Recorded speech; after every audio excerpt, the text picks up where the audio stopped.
The dust kicked up from the main street as another wagon rolled through Dusty Creek, New Mexico territory. It was 1874, and this small frontier town was barely a dot on any map. Most folks just passed through on their way to somewhere better. But for 20-year-old Lily Mackenzie, this was home, or what was left of it.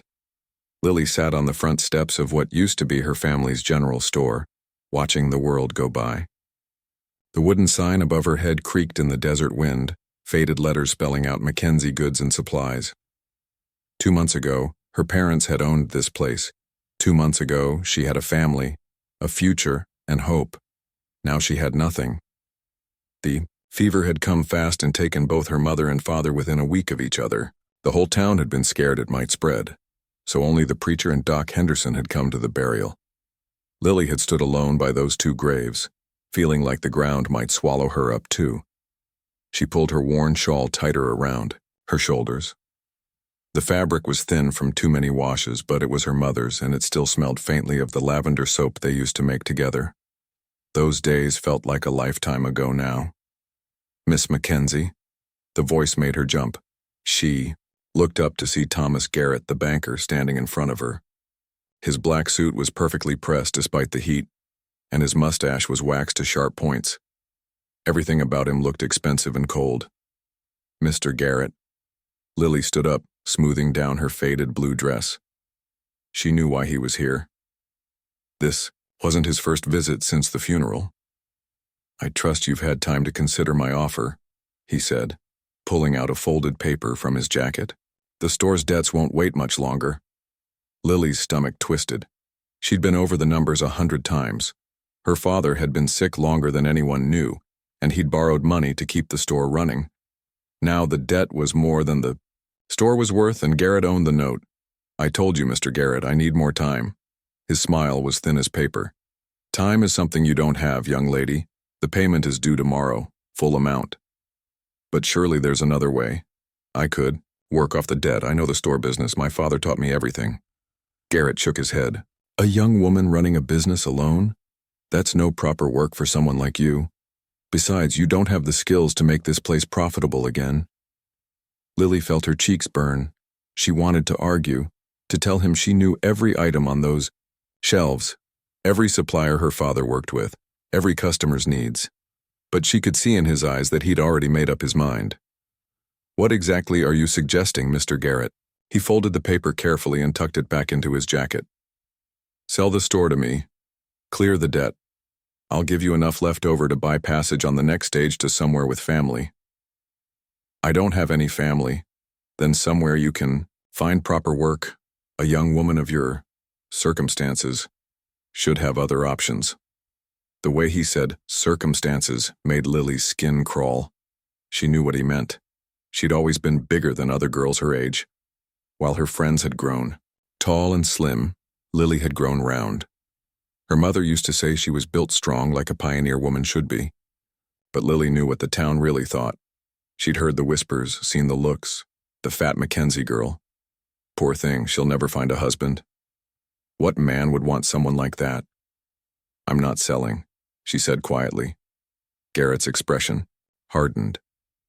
"Then you'll lose it anyway, and you'll still owe the debt. Think carefully, Miss Mackenzie. This is the best offer you're going to get." He tipped his hat and walked away, his boots clicking on the wooden walkway. Lily watched him go, her hands shaking. She sat back down on the steps and buried her face in her hands. The truth was, she had nowhere to go. No family, no friends willing to help, no money for a stage ticket even if she wanted to leave. Her whole life was tied up in this little store, and now even that was slipping away.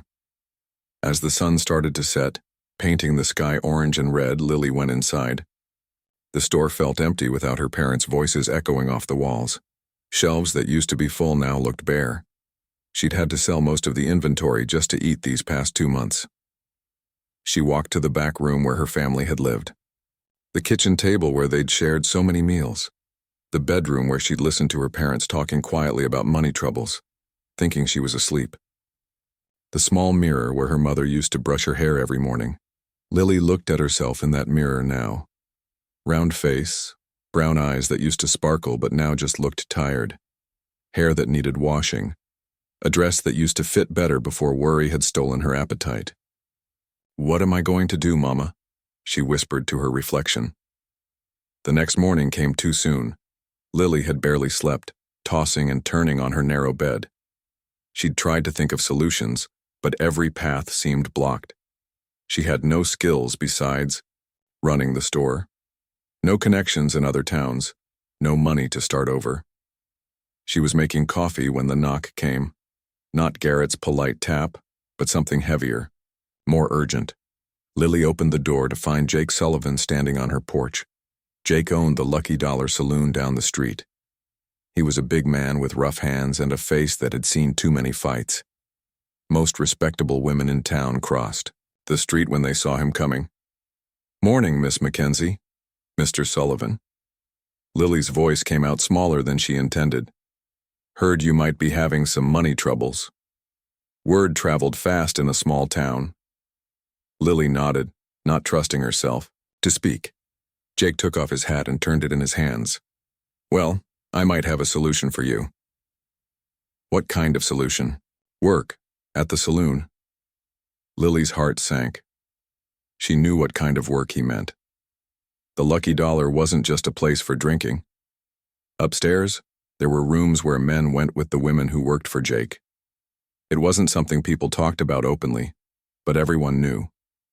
"I'm not that kind of woman, Mr. Sullivan." His laugh was rough. "Look, girl, you don't have many choices here. Garrett's going to take this place today. You got nowhere to go, no money, no family. I'm offering you a roof over your head and food in your belly." "For what price?"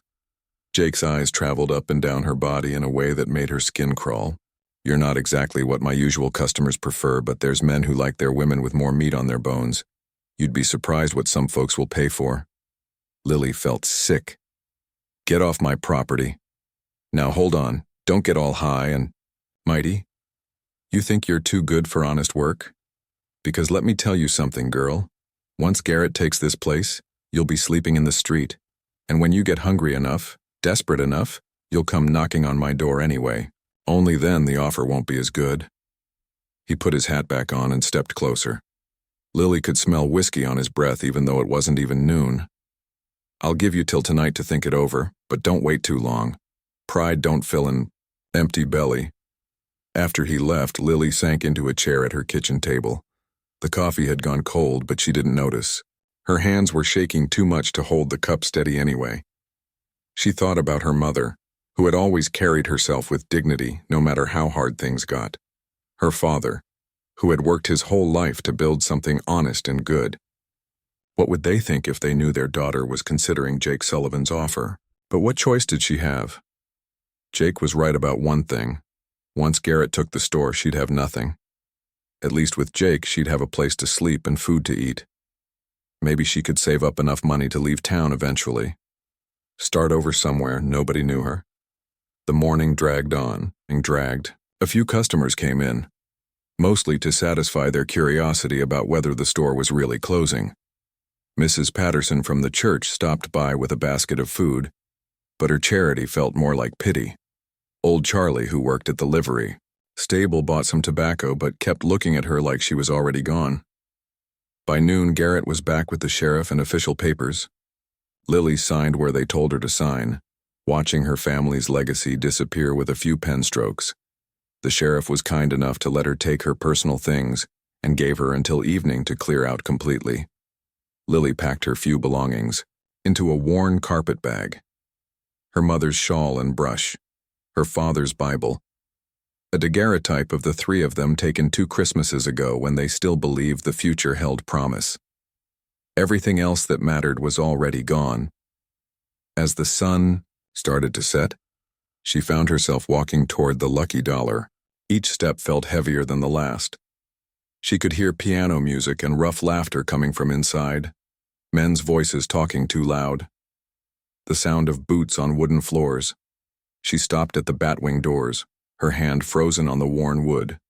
Through the smoky air inside, she could see Jake behind the bar, talking to a group of cowboys.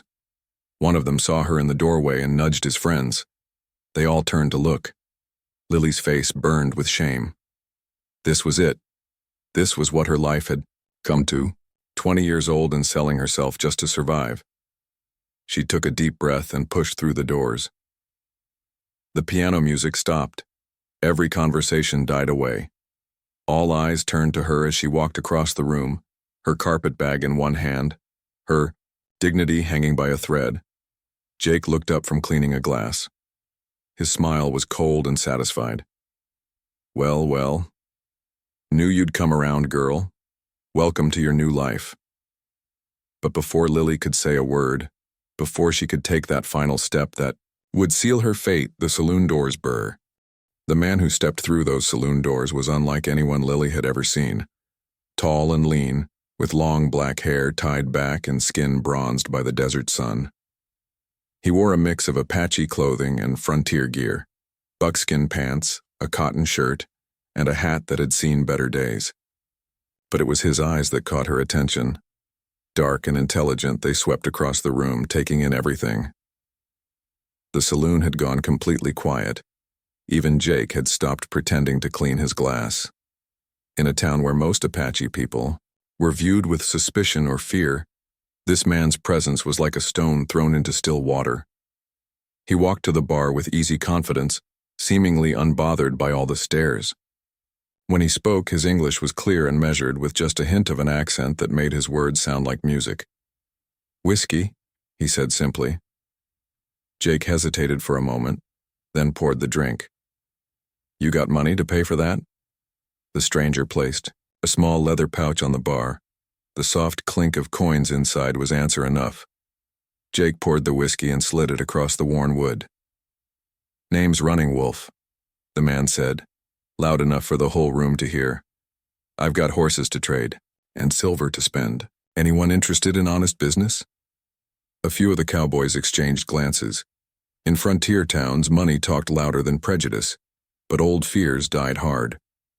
Running Wolf seemed to understand this. He sipped his whiskey calmly, waiting. That's when his eyes found Lily. She was still standing in the middle of the room, her carpet bag clutched in her white-knuckled grip. Her face was red with embarrassment, and she could feel tears threatening to spill over. This was not how she'd imagined her life would turn out.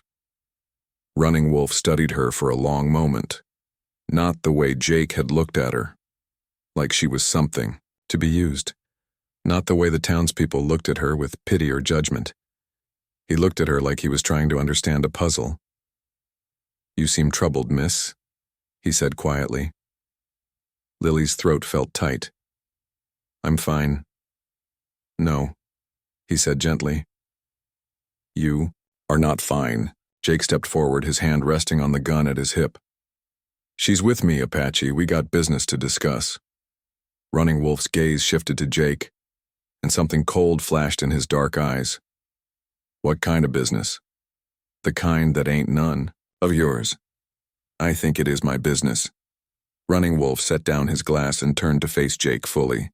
"This woman does not want to be here. I can see it in her eyes." "She's got nowhere else to go," Jake snarled. "Owes money she can't pay. I'm offering her work." "What kind of work?" The question hung in the air like smoke. Everyone in the saloon knew what Jake meant, but no one wanted to say it out loud. It was one of those shameful truths that frontier towns lived with but didn't discuss in polite company. Jake's face was getting redder by the minute. "Look, Indian, you don't understand how things work around here. This girl signed on with me, fair and square." "I did not sign anything," Lily said quietly. It was the first time she'd spoken since Running Wolf had arrived, and her voice was barely above a whisper. "You will," Jake said, turning back to her. "Unless you got a better idea." That's when Running Wolf did something that surprised everyone in the room, including Lily. He walked over to her, moving slowly so as not to frighten her, and spoke in a voice only she could hear. "How much do you owe?" "I'm sorry?" "Your debt. How much?" Lily glanced around the room. Every eye was on them, every ear straining to hear. $47, she whispered. Running Wolf nodded and walked back to the bar. He reached into his leather pouch and counted out coins, placing them one by one on the scarred wood surface. The sound echoed in the silent room. $47, he announced. Her debt is paid. Jake stared at the money like it might bite him. Now hold on just a minute. You can't just walk in here and what? Pay an honest debt? Running Wolf's voice was calm, but there was steel underneath. The woman owes money. I pay money. Her obligation is finished. She still needs somewhere to live, somewhere to work. Then, I offer her work. Doing what? Running Wolf looked directly at Lily. My people value those who understand the healing arts. I have watched this woman. She helped care for the sick during the fever outbreak. She knows something of medicine. Lily's heart skipped. It was true. During those terrible weeks when the fever had spread through town, she'd helped Doc Henderson however she could, mostly just bringing water and comfort, but she'd learned to prepare simple remedies too. You offering to take her back to your reservation? Jake asked with a sneer. I am offering her a choice, Running Wolf said firmly. Something you were not willing to give. He turned to Lily again. I cannot promise you an easy life. My people face hard times. We are caught between the old ways and the new world that pushes against us, but I can promise you respect, dignity, the chance to use your skills to help others. And what do you get out of it? Jake demanded. Running Wolf was quiet for a long moment.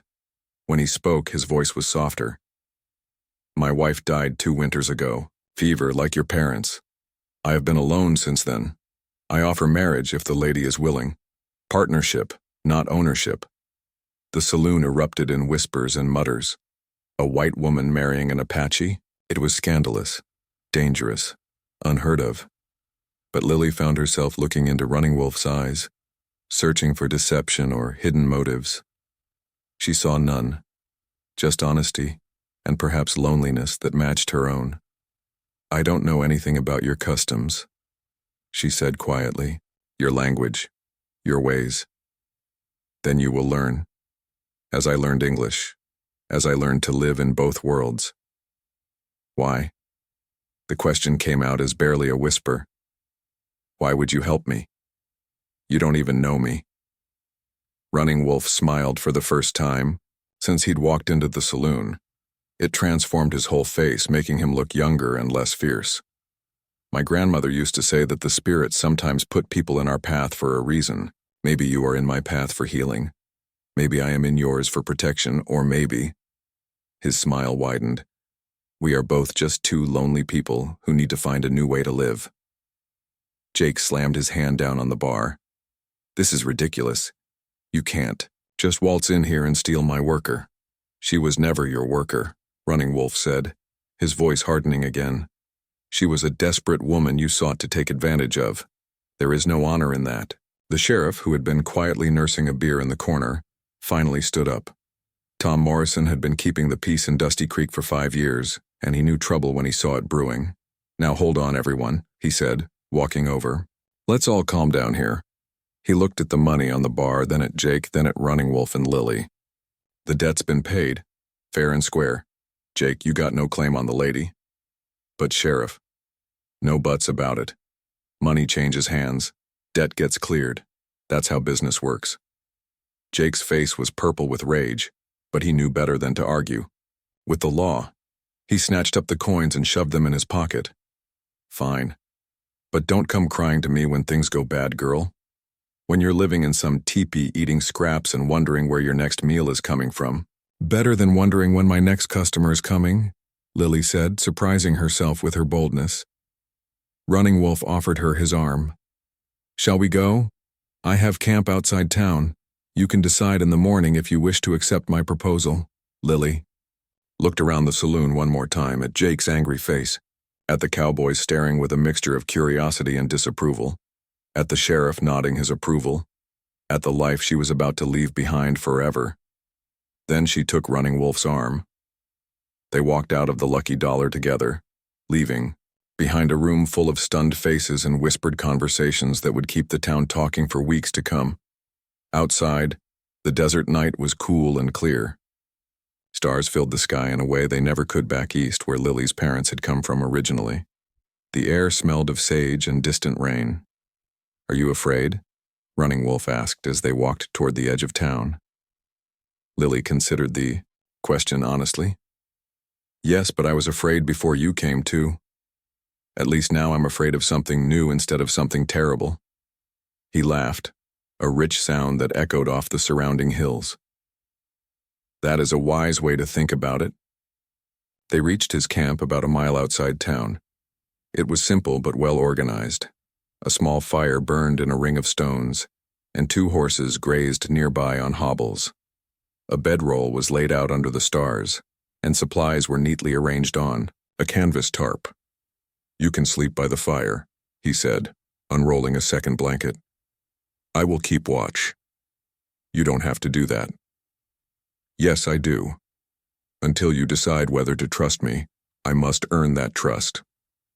Lily settled down on the blanket, her carpetbag, serving as a pillow. The fire crackled softly, and somewhere in the distance a coyote howled. She should have been terrified. Instead, for the first time in months, she felt something like peace. Running wolf? Yes? What will your people think? About me, I mean. He was quiet for so long she thought he might not answer. Finally he spoke. Some will question my choice. Others will see only that you are white and judge you for things you did not do. But some will look deeper. They will see a woman who lost her family, her home, everything she knew, and still chose dignity over desperation. They will respect that strength. And if they don't, then we will face that together. If you choose to accept my proposal. Lily stared up at the stars, so different from the view through her bedroom window back in town. Everything was different now. Her old life was gone, burned away like prairie grass in a wildfire. But maybe, for the sun was just painting the eastern mountains pink when Lily woke up. For a moment she forgot where she was. The blanket beneath her wasn't her familiar bed, and the air smelled different. Then memory came flooding back, and she sat up quickly. Running Wolf was sitting by the dying fire, feeding small sticks to keep the flames alive. He'd been awake for hours, she realized, watching over their camp. When he saw her stir, he smiled. Good morning, did you sleep well? Better than I have in months, Lily admitted, stretching muscles stiff from sleeping on the ground. Thank you for keeping watch. It was my pleasure. Are you hungry? He had coffee brewing in a small pot over the fire and some kind of flat bread wrapped in cloth. The coffee smelled wonderful, rich, and strong. Lily's stomach reminded her that she'd barely eaten the day before. Very, she said. They shared the simple breakfast in comfortable silence, watching the desert wake up around them. Birds called from the scrub brush and rabbits bounded between the sage plants. It was peaceful in a way Lily had never experienced. Even in the quiet moments at her family's store, there had always been the sound of the town nearby. Here, there, was just the wind and the crackle of the fire. Have you decided? Running Wolf asked gently. Lily looked at him across the fire. In daylight, she could see more details about him. He was probably close to 30, with kind eyes and strong hands. There was a long scar across his left forearm, and his face showed the lines of someone who spent most of his time outdoors. He wasn't handsome in the way the romantic novels she sometimes read described men, but there was something solid and trustworthy about him. I have questions first. That is wise. Ask whatever you wish. Where would we live? What would be expected of me? What if your people don't accept me? Running Wolf poured himself more coffee and considered his words carefully. My band moves with the seasons. In summer, we stay in the mountains where it is cooler. In winter, we move to lower ground. We do not live on the reservation. We have chosen to follow the old ways as much as we can. Is that dangerous? I heard the army wants all Apache people on reservations. Yes, it is dangerous. I will not lie to you about that. We live free, but freedom has a price. We must be careful. Always watching, always ready to move. Lily absorbed this. The idea of constantly moving, always looking over their shoulders was frightening. But then she thought about Jake Sullivan and his offer, and decided that some kinds of danger were worse than others. What about your people? What would I do? How would I fit in? Apache women are strong, he said. They work hard, but they are respected. You would learn our ways slowly. The older women would teach you, and your healing knowledge would be valuable. We do not have many who understand both Apache medicine and white man's medicine. I don't know that much. Just basic things I learned helping the doctor. That is more than most of us know. Knowledge is always valuable. Lily stared into the fire, thinking. Everything about this choice scared her. Leaving behind everything familiar, living with people whose customs she didn't understand, in a life of uncertainty and danger. But what was her alternative? She had no money, no family, no home. She could try to make her way to another town, but with what? She had no skills that would let her earn an honest living. Eventually, she'd end up in the same desperate situation, maybe worse. At least running, Wolf was offering her respect, dignity, the chance to be useful. If I say yes, she said slowly, and things don't work out, if I can't adapt or your people can't accept me, what then? Then I will help you find another way. I give you my word on that. Something in the way he said it made her believe him. This was not a man who made promises lightly. All right, she said. Yes, I accept your proposal. Running Wolf's smile was like sunrise breaking over the mountains. Then we are married in my heart. We will have a proper ceremony when we reach my people, but the commitment is made. He reached into his pack and pulled out a small piece of turquoise, polished smooth and hung on a leather cord. This was my mother's. She gave it to my first wife. Now I give it to you. Lily took the necklace with shaking hands. The stone was beautiful, blue-green like a summer sky. I don't have anything to give you in return. You have given me your trust. That is worth more than any ornament. They spent the rest of the morning breaking camp and preparing for travel. Running Wolf showed Lily how to pack efficiently, how to distribute weight so the horses wouldn't tire. He was a patient teacher, never making her feel foolish for not knowing things that were second nature to him. By midday, they were on the trail heading south into the desert. Lily had never been more than a few miles from Dusty Creek, and every step took her further from everything she'd ever known.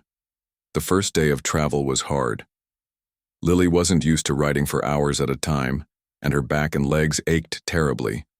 But Running Wolf was considerate, stopping frequently to let her rest and stretch.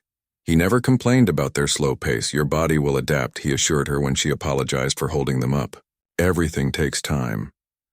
That evening, they made camp near a small spring. Running Wolf caught fish while Lily gathered firewood, following his instructions about which plants were safe to burn. She was proud when she managed to get a fire started, on her own using the technique he'd shown her. You learned quickly, he said, returning with 3 fat trout. I had to.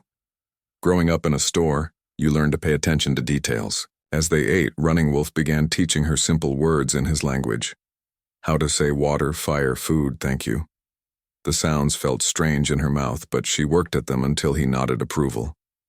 Tomorrow we will reach my band, he said, as they settled down for the night.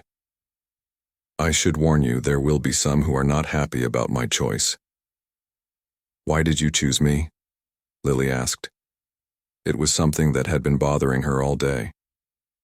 You could have found a wife among your own people, someone who already knew your ways. Running Wolf was quiet for a long time, staring into the fire. My first wife, Snowdove, was everything an Apache woman should be. Beautiful, skilled, strong. I loved her deeply. When she died, I thought I would never want another wife. He paused, gathering his thoughts. But loneliness is a terrible thing. It eats at you from the inside. I began to think maybe I should marry again for practical reasons, if nothing else. The old women were always suggesting daughters and nieces. But you didn't. No, because they all reminded me of what I had lost. They made me feel disloyal to Snowdove's memory. He looked at Lily across the fire. When I saw you in that saloon, I saw something different. A woman with her own pain, her own losses. Someone who understood what it meant to have your whole world taken away. Lily felt tears prick her eyes. I'm not beautiful like your first wife was. Beauty comes in many forms, he said gently. Snowdove was beautiful like a wildflower, bright and perfect for a short time.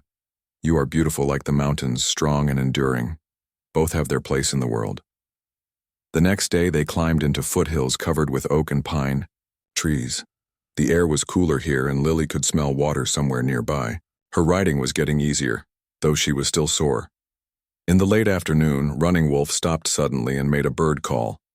Lily looked around nervously, seeing nothing but trees and rocks. Then 3 Apache men seemed to materialize from the landscape itself. She had been looking right at them and never saw them until they moved. The men spoke rapidly in their own language, occasionally glancing at Lily. She couldn't understand the words, but their tone was not entirely welcoming. Running Wolf answered calmly, his voice firm but respectful. Finally, one of the men, an older warrior with gray threading through his black hair, addressed Lily directly in broken English. You are the white woman he spoke of. Yes, Lily said, trying to keep her voice steady. You know our ways? No, but I want to learn. The man studied her for a long moment. Learning is not always enough. Living Apache way is hard. Many white people cannot do it. I understand that, but I want to try. He nodded slowly. We will see. The men led them through a narrow canyon that opened into a hidden valley. Lily gasped when she saw the Apache camp spread out below them. About 30 people lived here, in traditional shelters made of brush and hides. Children played between the dwellings while women worked at various tasks. Men tended horses and worked on weapons or tools. As they rode into camp, everything stopped. Every eye turned to stare at the white woman riding beside Running Wolf. Lily could feel the weight of their gazes, some curious, some hostile, some simply puzzled. An elderly woman approached them as they dismounted. She was small but carried herself with authority that made it clear she was someone important. Her dark eyes were sharp and intelligent as they studied Lily from head to toe. She spoke to Running Wolf in rapid Apache, her tone making it clear she was not entirely pleased. He responded respectfully, but firmly. The conversation went back and forth for several minutes while Lily stood awkwardly, understanding nothing but knowing she was the subject being discussed. Finally, the old woman turned to her. I am Laughing Crow, she said in careful English. Running Wolves. 3 months had passed since Lily first arrived at the Apache camp, and autumn was painting the mountain leaves in shades of gold and red. She could now start a fire on the first try, speak basic Apache well enough to hold simple conversations, and had even helped deliver a baby when the regular healer was away treating injuries from a hunting accident. Her hands were no longer soft and pale. They were brown from the sun and calloused from work, but strong in ways they'd never been before. Her body had changed too, growing leaner and more muscled from the constant activity of camp life. Most importantly, she was beginning to feel less like an outsider and more like a member of the community. The wedding ceremony had been simple but meaningful. Laughing Crow had presented her with traditional Apache clothing, a beautiful dress made of soft deerskin decorated with turquoise beads. Running Wolf had given gifts to the elders, and they had shared a meal with the entire band.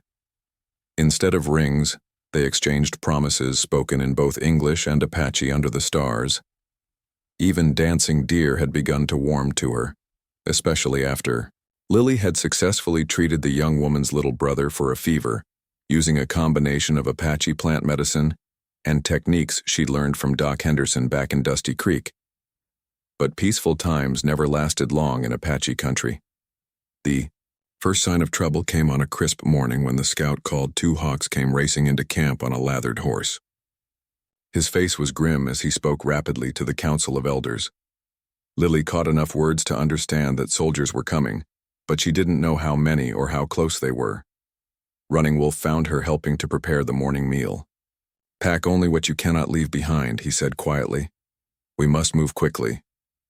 What's happening? Army patrol may be 2 days behind us. Someone told them about our camp. Lily's blood ran cold. How do they know about me? Word travels. What in doing? Woman living with Apache is unusual, people talk. Within an hour, the entire camp was in motion. Lily marveled at how quickly and efficiently everyone worked. Shelters were taken down, belongings packed, and horses loaded. Children who had been playing were now helping with serious faces that showed they understood the danger. Laughing Crow pressed a small bundle into Lily's hands. "Medicines," she said. "You are our healer now. These cannot be lost."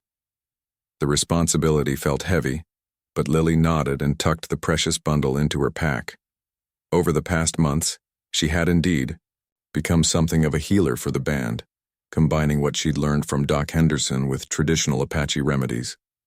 It was work that gave her purpose and earned her respect. They moved higher into the mountains, following trails that seemed to exist only in the minds of the Apache guides. Lily's riding had improved dramatically, and she no longer needed frequent rest stops. But the pace was punishing, especially for the elderly and the very young. On the second day, they reached a hidden canyon with caves that could provide shelter. It was a place the band had used before, stocked with emergency supplies and defensible if they were discovered. As they settled into the temporary camp, scouts brought more troubling news. The army patrol was larger than expected, nearly 30, soldiers led by a captain who was known for his harsh treatment of Apache people. Worse, they had a guide with them, a man who knew the mountains almost as well as the Apache themselves. "They are not just hunting us," Two Hawks reported to the council. "They are hunting the white woman specifically." All eyes turned to Lily. She felt sick to her stomach. "I'm sorry. I've brought danger to all of you." "No," said Gray Eagle, the band's elderly leader. "Danger was already here. It has been here since the first white soldiers came to our land. You are not the cause." But Lily could see the doubt in some faces. Dancing Deer looked particularly worried, and she wasn't the only one. The presence of a white woman in their band had always been controversial. Now it was potentially deadly. That evening, Running Wolf took Lily away from the main camp to talk privately. They sat on a rocky outcrop overlooking the valley below, where the distant lights of the army camp were visible like fallen stars. "Tell me honestly," he said. "Do you regret coming with me?" Lily considered the question carefully. 3 months ago, she had been a desperate woman with no choices facing a future of degradation and despair. Now she was part of something larger than herself, using skills she'd developed to help people who had become her family. "No," she said firmly. "I don't regret it, but I hate that my presence puts everyone in danger. Life is always dangerous, for our people. We choose how to face that danger. But what if someone gets hurt because of me? What if they decide I'm not worth the risk?" Running Wolf was quiet for a long moment, watching the enemy fires below. Some might feel that way, but most understand that family protects family no matter the cost. Am I really family to them? You delivered Stormcloud's grandson when no one else could help. You saved Dancing Deer's brother from fever. You sit with the old ones and listen to their stories. You work as hard as any woman in camp and never complain. He turned to look at her. You are family. The next morning brought more bad news. The soldiers had found their previous camp and were following the trail with their Apache guide. They would reach the canyon by evening, maybe sooner. Gray Eagle called a council meeting to decide what to do. The elders sat in a circle while the rest of the band gathered to listen. Lily understood enough Apache now to follow most of the discussion. Some wanted to scatter into the mountains, breaking into small groups that would be harder to track. Others favored trying to slip past the soldiers under cover of darkness. A few of the younger warriors wanted to fight, though they were badly outnumbered. "There is another option," said Laughing Crow in her thin but carrying voice. "Give them what they came for." The silence that followed was heavy with implication. Lily felt every eye in the camp turn toward her. "No," Running Wolf said immediately. "She is one of us now. We do not abandon our own." "Even if it means death for others?" asked an older man named Spotted Horse. "The soldiers want the white woman. If we give her to them, they will leave us alone." "Will they?" Gray Eagle asked, quietly. Or will they decide we are all criminals for harboring her? Will they use her presence as excuse to attack anyway? The debate went on for over an hour, growing more heated as the morning wore on. Lily sat silently, her heart breaking as she listened to people she cared about arguing about her fate. Some defended her passionately. Others spoke of practical necessities and the greater good. Finally, she stood up. "I need to say something." The arguing stopped. Everyone looked at her expectantly. "I know some of you think I should surrender to the soldiers. Maybe you're right. Maybe that would save everyone else." Her voice was shaking, but she pressed on. "But I've learned something these past months. I've learned that some things are worth fighting for. Dignity, family, the right to choose your own path." She looked around the circle, meeting as many eyes as she could. 3 months ago, I would have given myself up without question. I didn't think my life had any value. But you've taught me different. You've shown me that I have worth, that I can contribute something meaningful. Her voice grew stronger. So I won't surrender, not because I'm brave, but because giving up would dishonor everything you've given me. It would make your acceptance of me meaningless. She sat back down, her heart pounding. The silence stretched out until Gray Eagle spoke. The white woman has spoken with wisdom. She understands what it means to be Apache, to choose death with honor over life without dignity. He looked around the circle. We will not abandon one of our own, but we must be smart about how we protect her. In the end, they decided on a combination of strategies. The main band would split into 3 groups, each taking a different route deeper into the mountains. Lily would go with Running Wolf and a small group of the best fighters. If they were pursued, they would lead the soldiers as far from the main group as possible. As they prepared to leave, Laughing Crow took Lily aside. "You have shown true Apache heart today," she said. "My nephew chose well.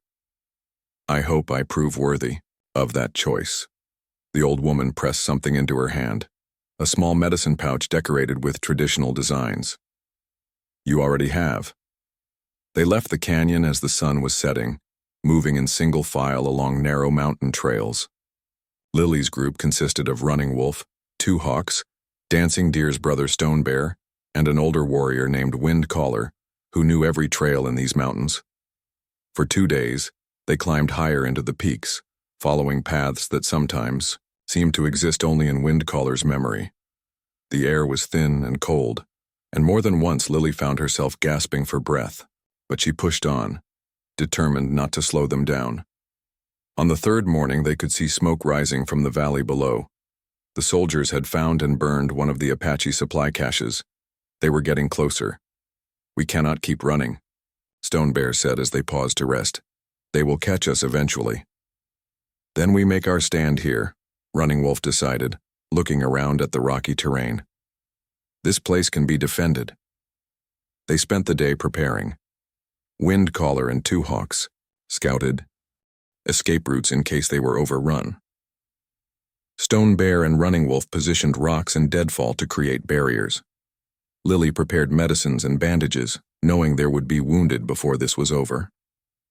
As darkness fell, they could see torches moving up the mountain bell. The desert stretched before them like an endless sea of sand and stone, broken only by the occasional cactus or rocky outcrop. For 5 days they had been traveling south, leaving the mountains behind for the harsh beauty of the Sonoran Desert. The sun was merciless during the day, and the nights were surprisingly cold. Water was scarce, and they had to ration every precious drop. Lily had never experienced anything like this journey. Her lips were cracked, her skin burned despite the cloth wrapping they used for protection, and every step was an effort of will. But she kept moving, driven by the knowledge that stopping meant death for all of them. Stone Bear was getting weaker. Despite Lily's best efforts, his wound wasn't healing properly in the desert conditions. He needed rest, proper food, and clean water, none of which they could provide while running for their lives. "We need to find help," she told Running Wolf. On the 6th morning, as they huddled in the shade of a large boulder, waiting for the sun to climb higher before continuing their journey. "My grandmother's people are still 2 days away, maybe 3, he replied, his voice hoarse from thirst and exhaustion. Can he make it that far? Lily looked at Stone Bear, who was sleeping fitfully against a rock. His face was flushed with fever, and she could see the infection spreading despite the herbs she'd packed into his wound. I don't think so. Not without medicine I don't have. Windcaller, whose shoulder wound had been healing better thanks to Lily's care, spoke up from where he was keeping watch. There's a trading post half a day from here. Mexican family runs it. They might help. Or they might turn us into the soldiers, Two Hawks said skeptically. Mexican traders often work with the army. Not these ones, Windcaller insisted. Old Pedro has no love for soldiers. They killed his son in a border raid 2 years ago. Running. Wolf considered this. It's risky. If we're wrong, Stone Bear will die if we don't try, Lily said firmly. And we're all getting weaker. We need water and supplies. The decision was made. They would risk approaching the trading post. As they prepared to move, Windcaller took Lily aside. You should know, if this goes badly, if we are betrayed, the others will blame you. Why are you telling me this? Because you have been good to us. You deserve honesty. His dark eyes were serious. Some still see you as the cause of our troubles. If more blood is shed. Lily nodded, understanding. She had always known her acceptance was fragile, dependent on circumstances. If their gamble failed, she would become the scapegoat for everything that had gone wrong. The trading post sat in a small oasis of green fed by an underground spring. Palm trees provided shade, and Lily could hear the blessed sound of running water. After days in the desert, it looked like paradise. But appearances could be deceiving. As they approached, she noticed the bullet holes in the adobe walls and the defensive positions built around the main building. This was a place that had seen trouble before. An old Mexican man emerged from the building, a rifle held casually in his hands. He was thin and weathered, with gray hair and eyes that missed nothing. Behind him, a younger woman peered through a window. Buenos dias, he called out in Spanish, then switched to English. You are far from any trail, amigos. Running Wolf raised his hand in a peaceful gesture. We need help. Water, medicine. We have silver to trade. The old man's eyes took in their small group. 4 Apache warriors and 1 white woman, all obviously exhausted and desperate. His gaze lingered, longest on Lily, and she could see him trying to puzzle out what she was doing with them. I am Pedro Morales, he said finally. This is my daughter Maria. You are welcome to water from our spring, but I must ask, are soldiers following you? Yes, Running Wolf admitted, but they are far behind. We mean no trouble for you. Pedro studied them for a long moment, then seemed to come to a decision. Soldiers are trouble for everyone in this desert. Come, bring your wounded friend. Maria knows something of healing. The next few hours felt like a dream to Lily. Cool, clean water to drink and wash with. A meal of beans and tortillas that tasted better than any feast. A soft place for Stone Bear to lie while Maria examined his wound. The infection is bad, Maria told Lily in careful English, but not beyond help. I have medicines. Working together, the 2 women cleaned Stone Bear's wound properly for the first time since the mountain fight. Maria produced supplies that Lily recognized, some the same herbs she'd been using, others unfamiliar but obviously valuable. You know healing arts, Maria observed as they worked. Some. I'm still learning. From the Apache. And from a doctor in the town where I used to live. Maria paused in her work to study Lily more carefully. You are not Apache born. No, I married into the band. That is unusual. Lily met her eyes steadily. Many things about my life have been unusual. That evening, as Stone Bear rested more comfortably than he had in days, Pedro invited them to share his fire. The old man was curious about their story, and Running Wolf told him a carefully edited version that left out the most dangerous details. So you are the white woman the soldiers seek, Pedro said to Lily. It wasn't a question. Lily's heart jumped, but she kept her voice calm. What makes you say that? Word travels in the desert. A cavalry captain has been asking questions, offering rewards for information about Apache harboring a white woman. Pedro's weathered face was unreadable. Some say she was captured and needs rescuing. Others say she chose her path freely. What do you think? Pedro looked at her for a long moment, taking in her sun-darkened skin, her capable hands, the way she sat comfortably beside Running Wolf. I think a woman who was truly captive would not tend wounded warriors with such care. I think she would not speak Apache words mixed with her English or wear medicine bundles made by Apache hands. He was more observant than she had realized. Lily touched the small pouch at her throat, a gift from Laughing Crow that she had worn so long she'd forgotten it was visible. The soldiers will not hear of your visit from me, Pedro continued. But others may not be so discreet. There are many who would trade information for army gold. The warning was clear. They couldn't stay hidden forever. How far to your grandmother's? People? Lily asked Running Wolf later when they were alone by the spring. Still 2 days if we travel fast, more if we go carefully. And once we reach them? Running Wolf was quiet for a long moment. They are not like my band. They have chosen to live more like the Mexicans, to stay in one place and avoid conflicts. They may not welcome warriors being hunted by soldiers, or a white wife who brings trouble. Or that, he admitted. Lily stared up at the stars, so clear in the desert sky. A year ago, she had been a shopkeeper's daughter with simple dreams of marriage and family. Now she was a fugitive in the desert, married to an Apache warrior, with blood on her hands and soldiers hunting her. Do you ever think about what would have happened if you hadn't walked into that saloon? She asked. Every day, Running Wolf said. Do you? Yes. And I'm grateful you did. Even with everything that's happened, even with all the danger and uncertainty, I'm grateful.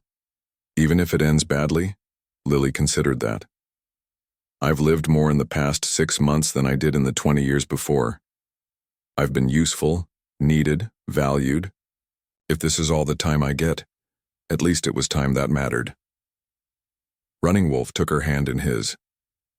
His palm was rough and warm, familiar now after months of shared hardship and small intimacies. Tomorrow we will reach the border country, he said. Once we cross into Mexico, the American soldiers cannot follow. But there will be new dangers. Mexican bandits, different laws. My grandmother's people may not accept us. Then we'll face those challenges together, just like we have, all the others. They started before dawn the next morning, leaving Pedro's oasis with full water bags and fresh supplies purchased with the last of their silver. Stone Bear was much improved, though still weak. The medicine and rest had worked their healing magic.